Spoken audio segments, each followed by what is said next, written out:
नमस्कार दोस्तों, ocean network में आपका स्वागत है। मैं हूँ ओमकार चौधरी। देखिए, किसी देश को आज की तारीख में शक्तिशाली कैसे माना जाता है कि वो बहुत शक्तिशाली है। एक तो उसकी अर्थव्यवस्था बहुत बेहतर कर रही हो और दूसरे उसके पास मिलिट्री पावर हो। और संयोग देखिए कि जिस समय ये कॉन्फ्लिक्ट हुआ है पाकिस्तान के साथ, उस समय भारत विश्व की फोर्थ लार्जेस्ट इकोनॉमी बन गया है।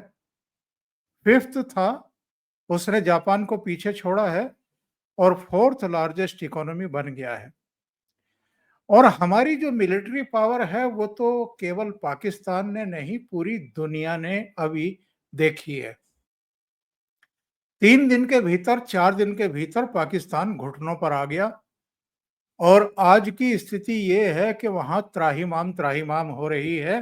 पानी को लेकर के जो सरकार है वो भी कांप रही है कि कैसे लोगों की प्यास बुझेगी, कैसे पेट में दाना पहुंचेगा, क्योंकि जो सिंधु जल समझौता है उसको तो भारत ने स्थगित कर दिया है। अब कितना पानी कब छोड़ा जाएगा उनको कुछ पता नहीं है। कब 9 क्यूसेक पानी छोड़ा जाएगा और कब 90 छोड़ा जाएगा या 900 छोड़ा जाएगा, किसी को पता नहीं। तो ऐसे में जो स्थितियां परिस्थितियां बन रही हैं और जो प्रधानमंत्री नरेंद्र मोदी अब दिल्ली से बाहर निकल करके अलग अलग स्टेट में पहुंच रहे हैं और वहां से संदेश भेज रहे हैं पाकिस्तान को भी और दुनिया को भी। और संदेश बड़ा साफ है। गुजरात के भुज से उन्होंने जो संकेत दिया है उसके बहुत कड़े और बड़े मायने हैं। उन्होंने कहा है कि भाई देखो, सुख चैन से रहना है, अपनी रोटी खानी है, वेल एंड गुड। और अगर खुराफाते करनी है, अगर हरकतों से बाज नहीं आना है, तो फिर हमारी गोली खाने के लिए तैयार हो जाओ। प्रधानमंत्री नरेंद्र मोदी ने अभी हाल में ये भी कहा था, जब वो आदमपुर एयरबेस गए थे, कि चलो जो हथियार हमने बनाए हैं, यानी जो मेक इन इंडिया और मेड इन इंडिया के हथियार हैं, चलो उनका भी टेस्ट हो गया कि वो कैसे काम कर रहे हैं। और ये कहने को तो उनका एक सेंटेंस था, लेकिन वो चीन को भी कुछ कह रहे थे, वो अमेरिका को भी कह रहे थे, वो टर्की को भी कह रहे थे, क्योंकि इन 3 देशों से आयातित अस्त्र शस्त्रों का ही पाकिस्तान ने उपयोग दुरुपयोग किया था भारत पर अटैक करने के लिए। मेरे साथ 2 खास मेहमान जुड़ रहे हैं, वीरेंद्र नाथ भट्ट लखनऊ से और धीरेन्द्र पुंडीर दिल्ली से। दोनों को जोड़ करके चर्चा को आगे बढ़ाएंगे। आप दोनों का बहुत जी, स्वागत है। नमस्कार। नमस्कार। धीरेन्द्र जी, आज प्रधानमंत्री के तौर पर नरेंद्र मोदी ने 11 साल पूरे किए हैं। उन्होंने 2014 में 26 मई को ही पहली बार प्रधानमंत्री पद की शपथ ली थी। इन 11 सालों में आप गुणात्मक तौर पर भी, प्रामाणिक तौर पर भी भारत में किस तरह के बदलाव देख रहे हैं? आज भारत जो है वो फोर्थ लार्जेस्ट इकोनॉमी बन चुका है। अगले 2 ढाई साल में वो जर्मनी को भी पीछे छोड़ करके थर्ड लार्जेस्ट इकोनॉमी बनेगा और जो एक सुपर पावर माने जाते हैं इस विश्व के, उनमें शामिल होगा। हालांकि हमारी आबादी 140 करोड़ है, उसकी अपनी पेचीदगियां, उसकी अपनी समस्याएं भी होती हैं, लेकिन इसमें तो कोई दो राय नहीं है कि इन 11 सालों में दुनिया ने भारत को बदलते हुए देखा है। आप म्यूट पर हैं। देखिए, प्रधानमंत्री मोदी के जब हम लोग 11 साल पूरे होते हुए देख रहे हैं, तो देश को भी एक लंबी छलांग लगाते हुए देख रहे हैं। ये भी देखिए एक सुखद संयोग है, या जिसको कह सकते हैं कि देश ने चौथी बड़ी अर्थव्यवस्था का एक उनको पद वो मिला, खिताब मिला, वो उस दर्जे पर आई, और उसके साथ साथ प्रधानमंत्री ने भी अपने 11 साल पूरे किए। एक पूरे सॉफ्ट स्टेट से उसको एक ताकतवर स्टेट के तौर पर बदलते हुए इन 11 साल का समय देखते हैं हम। अर्थव्यवस्था भी लगभग दुगने पर आ गई है, अगर 2.2 या उसके ट्रिलियन डॉलर से, तो वो 4.2 पर आ गई है आपकी अर्थव्यवस्था। सबसे बड़ा चेंजेस आया है कि पूरा भारत अब एक अलग अंदाज पर पूरी दुनिया में दिख रहा है, या अपने आप को एक्सप्रेस कर रहा है। आपको याद होगा मेडलिन स्क्वायर पर जब सबसे पहले एक प्रधानमंत्री अमेरिका पहुंचे थे, और उसके बाद वो भीड़ थी जो लगभग 20, 30, 40 हजार की भीड़ अमेरिका में भारत के प्रधानमंत्री के लिए इस तरह से जो शोर मचाते हुए दिख रही थी, पूरा एक एकदम अभिवादन कर रहे थे। वरना इससे पहले वहां मतलब हम इंडिया में तो खबरें बनाते ही थे, लेकिन अमेरिका में उस खबर का कोई अर्थ नहीं होता था। पहले मैं विदेश नीति की बात कर रहा हूँ, जिसने सब कुछ बदल के रखा।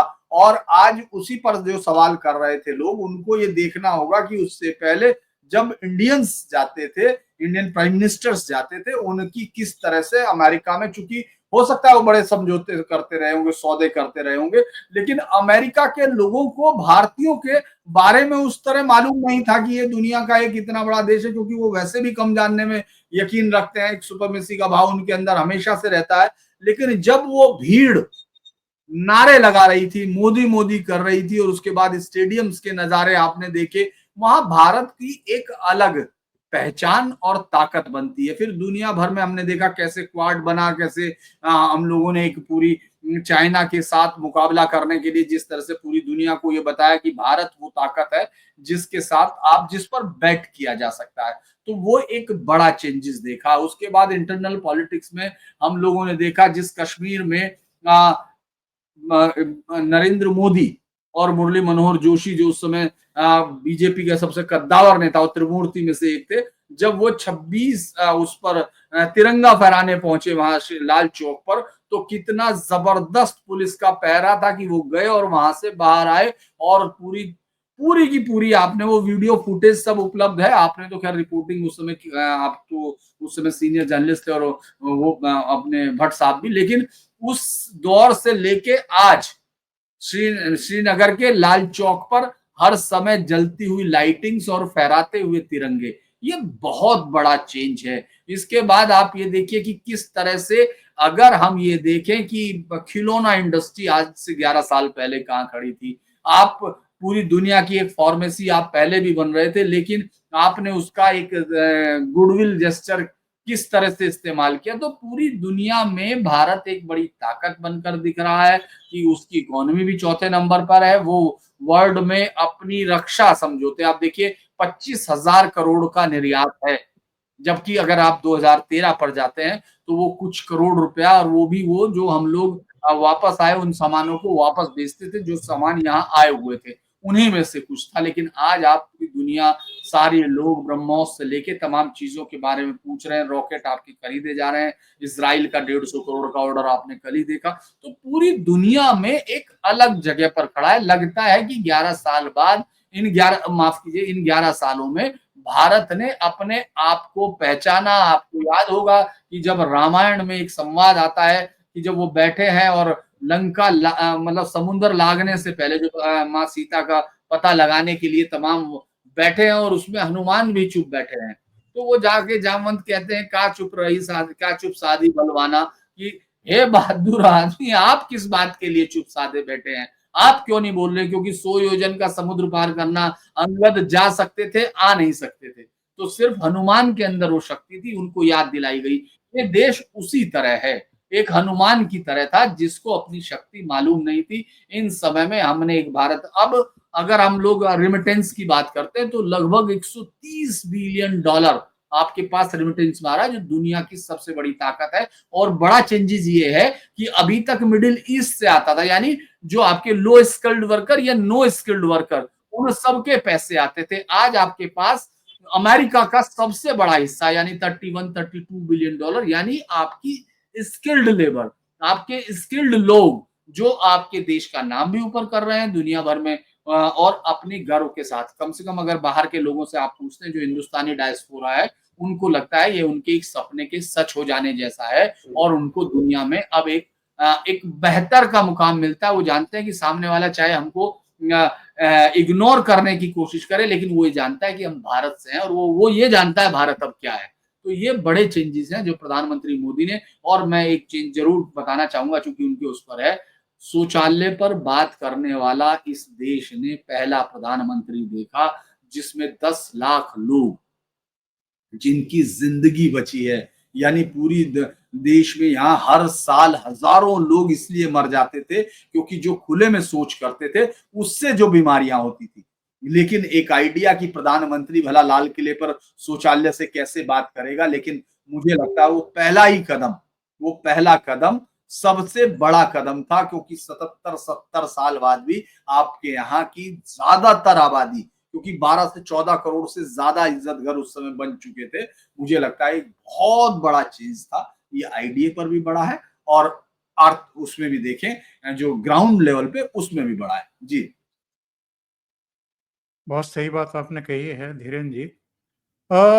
वीरेंद्र जी, आर्थिक मोर्चे पर देखें, सामरिक मोर्चे पर देखें, वैदेशिक मोर्चे पर देखें, रक्षा सुरक्षा की जो तैयारियां हुई हैं वो देखें, नक्सलवाद के मोर्चे पर, आतंकवाद के मोर्चे पर, पूर्वोत्तर में जिस तरह की समस्याएं थी, और इकोनॉमिकली तो हमने कहा ही है कि चौथी लार्जेस्ट इकोनॉमी हो गया है।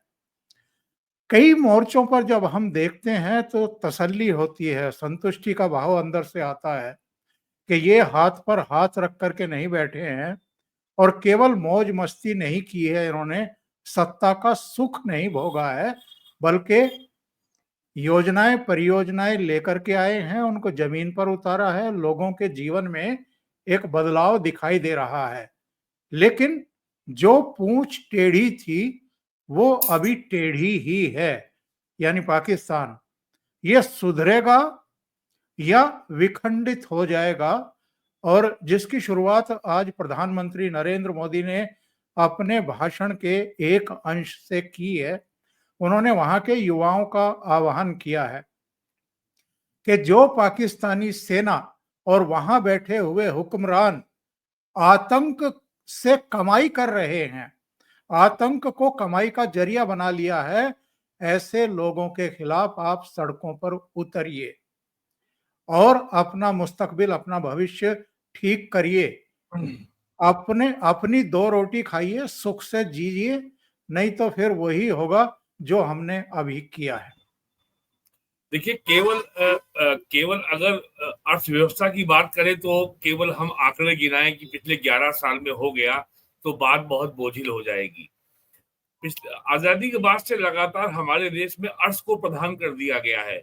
बस विकास विकास विकास। अर्थ, ना कोई संस्कृति है, ना कोई सभ्यता है, ना कोई अध्यात्म है, ना कोई हमारी प्राचीन विरासत है। भारत में खाली अर्थ नहीं है, काम भी है, लोभ भी है, मोह भी है, मोक्ष भी है। और अर्थ का मतलब केवल पैसा नहीं होता है। अर्थव्यवस्था का अर्थशास्त्र का मतलब केवल इकोनॉमिक्स नहीं होता है। अगर चाणक्य का आप अगर अर्थशास्त्र पढ़ें तो आपको समझ में आएगा कि वो पूरी एक कंप्लीट स्टेट क्राफ्ट है। तो नरेंद्र मोदी के 11 साल में ये बात साबित हुई है कि भारत एक डेवलपिंग कंट्री नहीं है, भारत एक रिकवरिंग कंट्री है। जो अंग्रेजों ने, मुगलों ने पिछले 500 साल में जो देश को लूटा था, जो अकेले अंग्रेज जो है 49 ट्रिलियन डॉलर लूट के ले गए थे, तो हम रिकवर कर रहे हैं, हम विकास नहीं कर रहे हैं। और जहां तक कहना है कि India is rising, India rise नहीं कर रहा है, इंडिया केवल रिस्टोर कर रहा है। जो हमारा मूल स्थान था हम वहां की ओर पहुंच रहे हैं। और भारत में ही चूंकि जानकारी का अभाव है और लोगों को इसमें पोंगापंथ नजर आता है तो लोग उसका मजाक उड़ाते हैं। भारत वास्तव में विश्व गुरु था। तो लोगों को जरा जो है, जो जो भारत के रोमन एम्पायर से जो प्राचीन रिश्ते थे, आज से 2000 साल पहले जो भारत का व्यापार था पूरे यूरोप से, पूरे एशिया से, लेबनान में, सीरिया में आज भी जो है शिवलिंग और टेम्पल मौजूद हैं। तो हम एक रिकवरिंग कंट्री हैं and we are fighting to restore our status जो हमारा था। जहां तक पाकिस्तान की बात है तो ये हमें बहुत साफ समझ लेना चाहिए, पाकिस्तान का स्वयं में कोई अस्तित्व, कोई औकात और कोई वजूद नहीं है। पाकिस्तान एक मोहरा है वेस्टर्न पावर्स का, यूरोप और अमेरिका का, जो केवल इसलिए बनाया गया था कि भैया इंडिया बहुत बड़ा ना हो पाए तो तुम इसके उंगली करते रहना और तुम इसको परेशान करना। पाकिस्तान इसलिए बनाया गया था कि अंग्रेजों ने अफगानिस्तान को बफर स्टेट क्रिएट किया था और सोवियत रशिया कम्युनिस्ट था, तो सोवियत रशिया कम्युनिस्ट का साउथ एशिया में विस्तार ना होने पाए, तो इसलिए पाकिस्तान को एक फ्रंट स्टेट के रूप में उन्होंने खड़ा किया था कि आप ये जो है अफगानिस्तान में भी उंगली करते रहो, परेशान करते रहो, ताकि जो है हमें यहाँ दखल देने का मौका मिले। और वो समय 1979 में आ गया जब सोवियत रशिया की कम्युनिस्ट पार्टी की सेना, लाल सेना ने अफगानिस्तान को इन्वेड किया और उसके बाद पूरा जो है अमेरिका, CIA, सऊदी अरब, तालिबान और मुजाहिदीन और इस्लामी आतंकवाद का जन्म तभी हुआ था। तो Pakistan as a proxy state, Pakistan as a मोहरा स्टेट, अब उसकी जो उपयोगिता समाप्त हो गई है अमेरिका के लिए और यूरोप के लिए, वो बहुत ज्यादा उपयोगी नहीं रह गया है, तो वो जाके चीन की गोद में बैठ गया है। और पिछले 80 साल का जो इतिहास है, एग्जैक्टली 78 ईयर का जो इतिहास है, 22 बार IMF से उसको बेल आउट पैकेज मिल चुका है और अभी फिर मिला है 24वां 25वां। भारत ने पिछली बार जो IMF से लोन लिया था वो था 1991 में $7 बिलियन, ओनली $7 बिलियन। आज इंडिया का जो फॉरेन एक्सचेंज रिजर्व है वो $650 बिलियन है, जो अगले 4 साल में $1 ट्रिलियन के ऊपर होगा। आज इंडिया का जो एक्सपोर्ट है वो $750 बिलियन है और हमारा जो हमारा इंपोर्ट है इससे थोड़ा अधिक है और टोटल जो हमारा इंटरनेशनल ट्रेड है वो 1.5 ट्रिलियन से ज्यादा है। तो पाकिस्तान और जैसे जैसे इंडिया की इकोनॉमिक हेफ्ट, इकोनॉमिक ताकत बढ़ेगी, उसी अनुपात में हमारी जियो पॉलिटिकल और जियो इकोनॉमिक हेफ्ट यानी ताकत बढ़ेगी। आज इंडियन ओशन में, आज अरेबियन सी में भारतीय इंडियन नेवी को चुनौती देने वाला कोई नहीं है। चाइना की नेवी इंडियन ओशन में घुसपैठ करने का प्रयास कर रही है, लेकिन वो इंटरनेशनल वाटर्स में आती है, इंडियन इकोनॉमिक जोन से बहुत दूर रहती है। तो जैसे जैसे हमारा ये कद बढ़ेगा तो विदेशी ताकतों का हस्तक्षेप भारत में लगभग नगण्य हो जाएगा। और प्राइम मिनिस्टर ने अभी 22 मई को बीकानेर में बहुत साफ साफ कहा, हम किसी की नहीं सुनने वाले।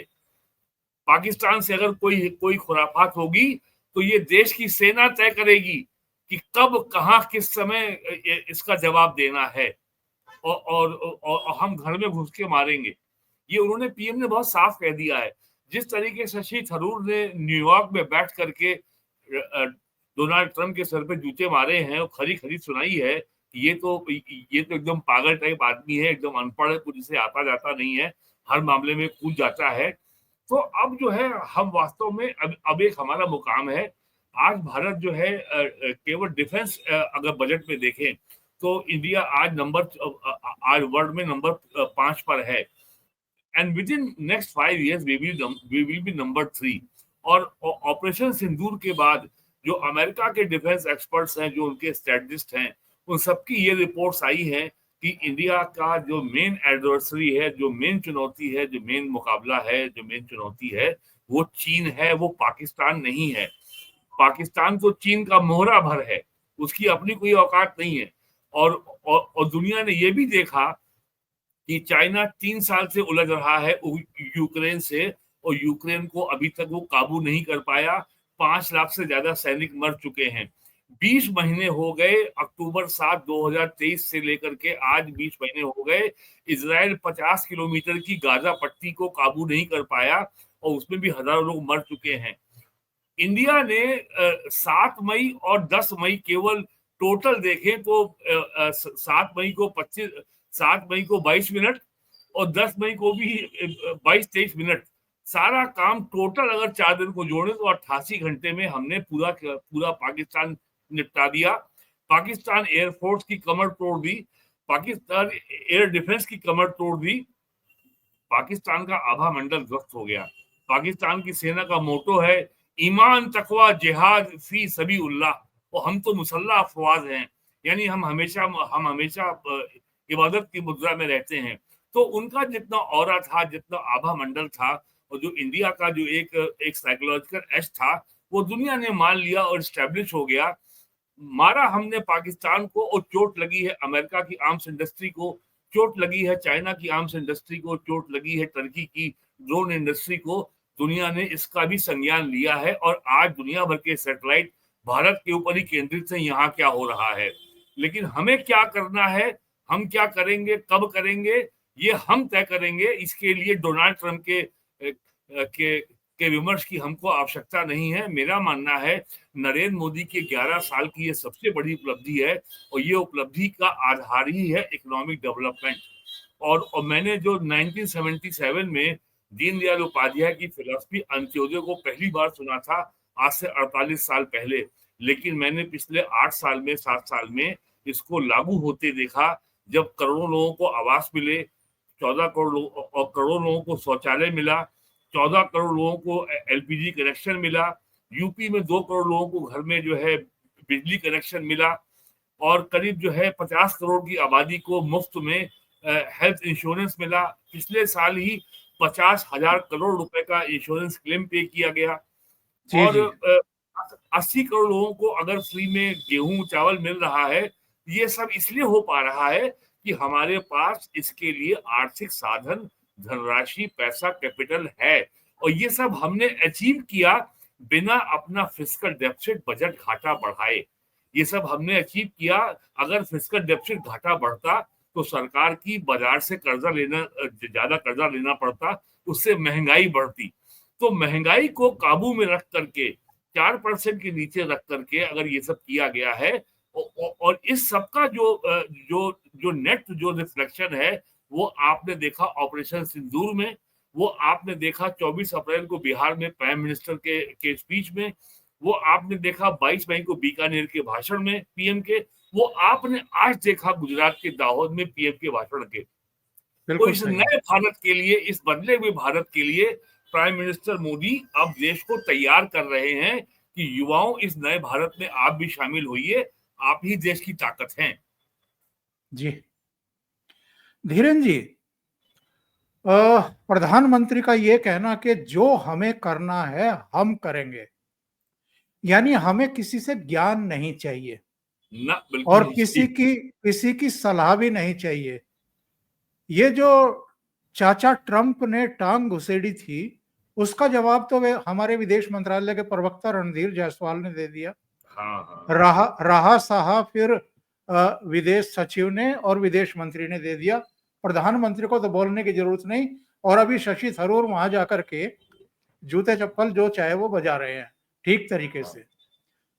जो भारत में लोगों को ये उम्मीद थी कि 20 जनवरी को जैसे ही ट्रंप शपथ लेंगे, हमारे आस पड़ोस में जितनी ये समस्याएं हैं जो सिर उठा रही हैं, उनका अंत कर देंगे, आते ही फूंक मार देंगे। लेकिन हम तो ये देख रहे हैं कि बांग्लादेश में भी के आसपास भी अमेरिका के जहाज लैंड कर रहे हैं। अब वो कहते हैं कि बांग्लादेश से तो मोदी जी खुद निपट लेंगे। पाकिस्तान को एक बड़ा पैकेज आईएमएफ से दिलवाने में भी अमेरिका की ही भूमिका रही है, और इस पूरे प्रकरण में भी वो पाकिस्तान के साथ खड़े दिखाई दिए, पाकिस्तान की जान बचाते हुए दिखाई दिए, भारत के साथ खड़े हुए दिखाई नहीं दे रहे हैं। बल्कि टिम कुक को धमका रहे हैं, तुम वहां उत्पादन करोगे तो 25% टैरिफ लगा दूंगा। वो सैमसंग वालों को भी धमकाने की कोशिश कर रहे हैं। तो ऐसे में जो भारत की तरफ से संदेश जा रहा है पाकिस्तान को, अमेरिका को, टर्की को, चीन को, दुनिया को, वो तो सीधा सीधा ये है कि भाई इस समय जो आपने हमारा रौद्र रूप देखा है 22 अप्रैल की पहलगाम की घटना के बाद, ये हमारा जारी रहने वाला है। या तो औकात में रहिए, नहीं तो बर्बाद होने के लिए तैयार रहिए। देखिए सबसे बड़ी बात यह है कि ट्रंप का जो 29 अप्रैल को जो उनके बेटे की कंपनी जिसमें वो शेयर हैं 60% और पाकिस्तान की पीसीसी एक और कंपनी जिसको बाद में जिसके मालिक बसीर या बातिस जो नाम है उनका उनको पाकिस्तान का आर्थिक सलाहकार भी बनाया गया है। उन लोगों की कंपनी 29 अप्रैल को एक समझौता करती है क्रिप्टो करेंसी को लेकर। उसके चलते आप देखेंगे एकदम जैसे पूरा टर्न अप होता है, वरना वांस पहले कह चुके थे कि वो भारत पाकिस्तान के उसमें नहीं पड़ेंगे। ये बहुत क्लियर स्टैंड था और अमेरिका का स्टैंड था, लेकिन अमेरिकन राष्ट्रपति बेसिकली वहां कंपनियों के नाम पर और लॉबिंग उनके पीछे, चूंकि वहां जो पैसा खर्च होता है इलेक्शन का, अगर हम भारत के हिसाब से देखें तो वो बिल्कुल एकदम दिमाग को हिला देने वाला होता है। जो कैंपेन ही होती है तो वो कंपनियां और तमाम कार्टेल्स वो सब उनके पीछे रहते हैं।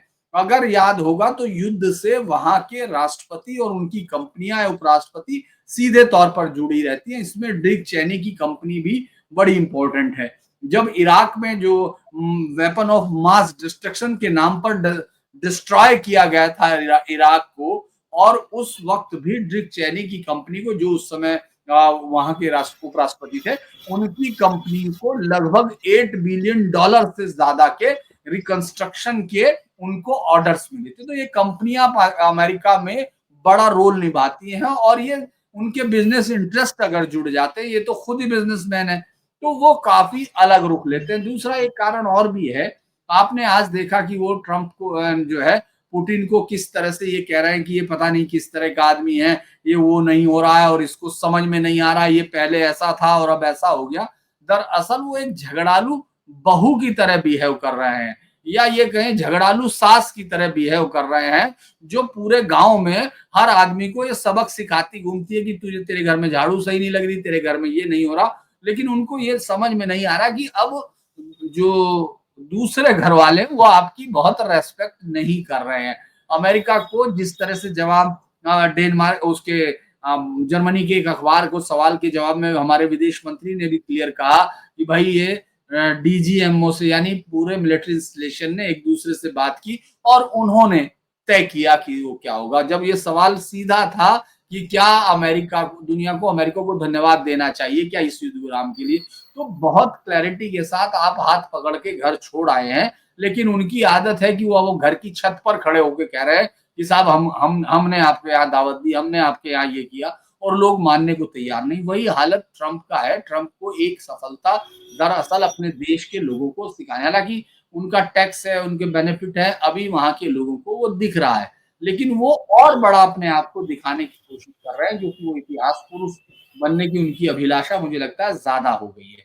तो वो हर एक जगह से नकारे जा रहे हैं, हर एक जगह से, कम बाहर हम जो देख रहे हैं उनके देश में उनकी नीतियां क्या करेंगी इसका तो रिजल्ट के लिए इंतजार करना होगा। लेकिन नाटो में यूरोप के देश हों या ये खुद इनके आसपास के जो सहयोगी हों, चाहे वो ग्रीनलैंड को लेकर डेनमार्क हो, यानी एक साथ वो पूरी दुनिया के अलग अलग मोर्चों पर जंग लड़ रहे हैं। अगर आप देखेंगे तो वो जेलेंस्की को भी कह रहे हैं, आज भी कहा उन्होंने, और पुतिन को भी एक साथ कह रहे हैं, यानी उनको ये जैसे कि एक जज दोनों को ही सजा दे दे किसी मामले में।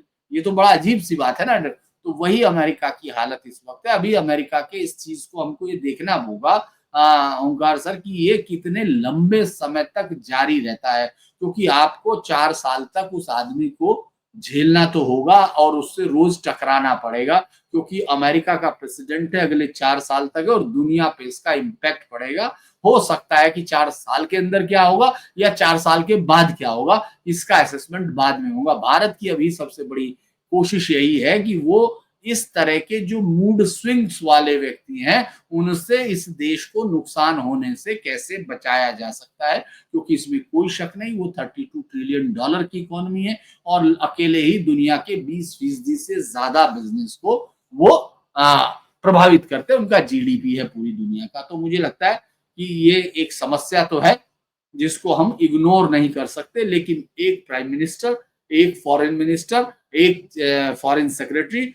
और फिर उनकी मिनिस्ट्री उसका यथोचित जवाब दे रही है। और आपने देखा होगा कि इस मामले में मैसेजिंग का बहुत मतलब होता है कि देश के किस आदमी से आप क्या कहलवा रहे हैं। इसका एक बड़ा उदाहरण हेमंत बिस्व शर्मा का जो 2 चिकन नेक है बांग्लादेश को, उसका जवाब है। यानी भारत के किसी भी मंत्री ने इतना उनको वेटेज नहीं दिया है बांग्लादेश को कि आप हमारे एक आसाम मुख्यमंत्री के मुकाबले के भी नहीं हो।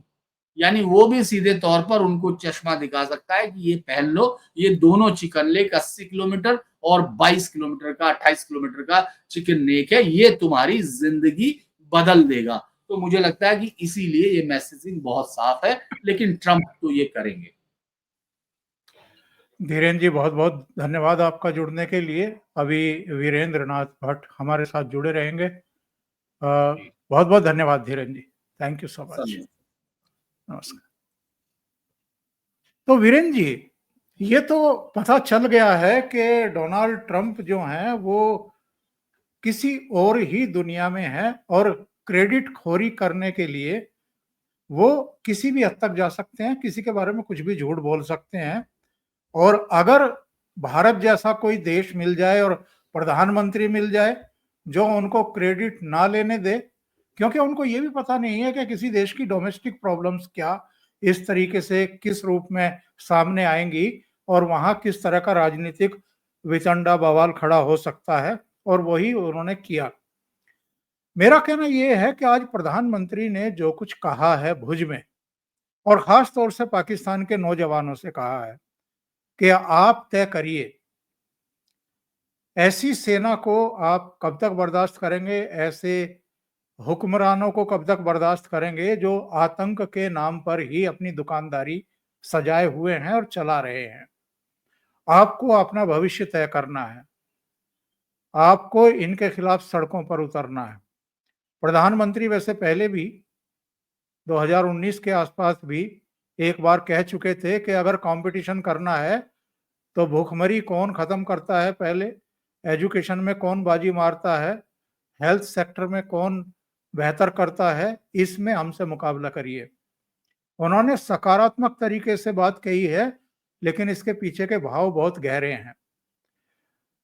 पाकिस्तान पख्तूनख्वा में, बलूचिस्तान में, सिंध में, पीओजेके से लेकर गिलगिट बाल्टिस्तान तक में इस समय कई तरह के आंदोलनों का सामना कर रहा है।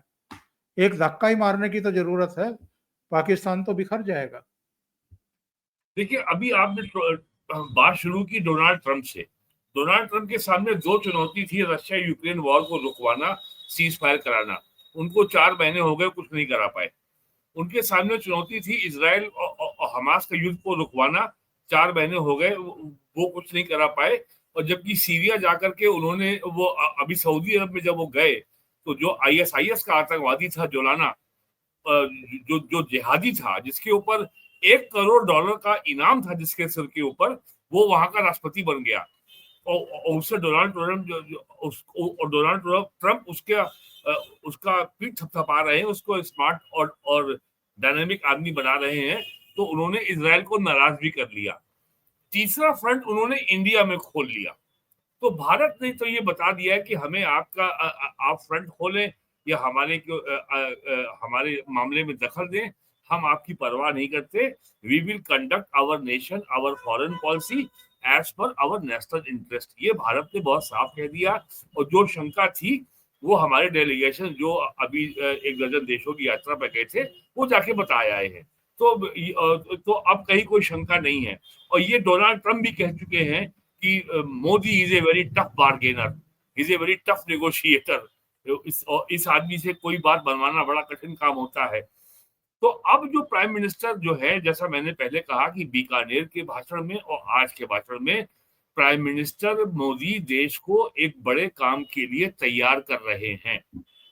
और सेना के एक रिटायर्ड जनरल का कहना है कि प्राइम मिनिस्टर हमेशा सिग्नल की भाषा में संवाद करते हैं, वो सिग्नल देते हैं, वो चौंकाते नहीं है, हम चौंकते हैं क्योंकि उनके सिग्नल को हम पकड़ नहीं पाते। 24 अप्रैल को प्राइम मिनिस्टर ने बिहार मधुबनी की रैली में साफ कहा था कि जिन्होंने पहलगाम की घटना की है हम उनको आइडेंटिफाई करेंगे, उनको हम ट्रैक करेंगे, उनको हम पनिश करेंगे। और फिर कहा जो उनके सपोर्टर, उनके बैकर हैं हम उनको भी मट्टी में मिला देंगे।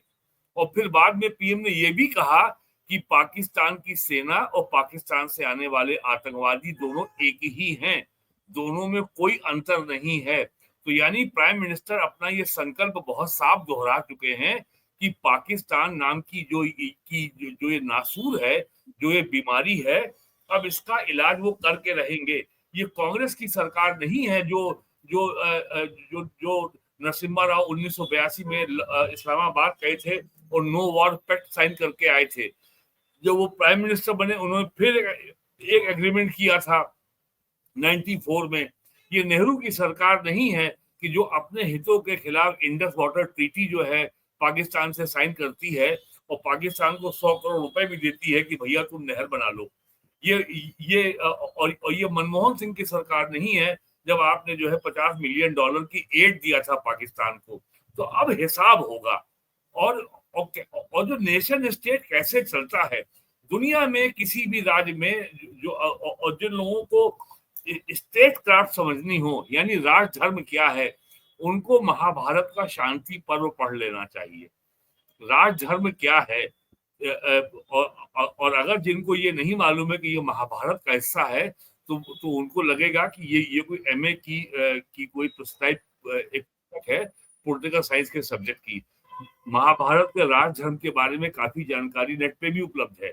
तो नरेंद्र मोदी उसी राज धर्म का पालन कर रहे हैं जो फरवरी 2002 में जब दंगे गुजरात में हुए थे और अटल जी वहां जब दौरे पे गए थे तो अटल जी ने प्रेस कॉन्फ्रेंस में कहा था नरेंद्र मोदी राज धर्म का पालन करें। तो मोदी जी ने कहा था हम वही तो कर रहे हैं, याद होगा आपको, ये कहा था मोदी जी ने।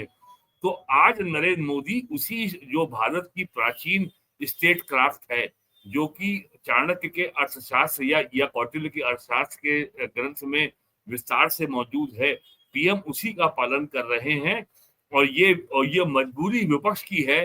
वो कभी उनको कहता है कि ये तो दक्षिणपंथी हैं, कभी हिंदुत्ववादी हैं, कभी फासिस्ट हैं, कभी एग्रेसिव राष्ट्रवादी हैं और मुस्लिम विरोधी हैं और एंटी माइनॉरिटी हैं। वो कुछ नहीं है। नरेंद्र मोदी राज धर्म में आप अपने देश की जनता के साथ किसी भी आधार पर भेदभाव कर ही नहीं सकते। और नरेंद्र मोदी के 11 साल के कार्यकाल ने इस बात को बहुत जोर से और बहुत ही प्रोफाउंड तरीके से साबित किया है कि एक राजा का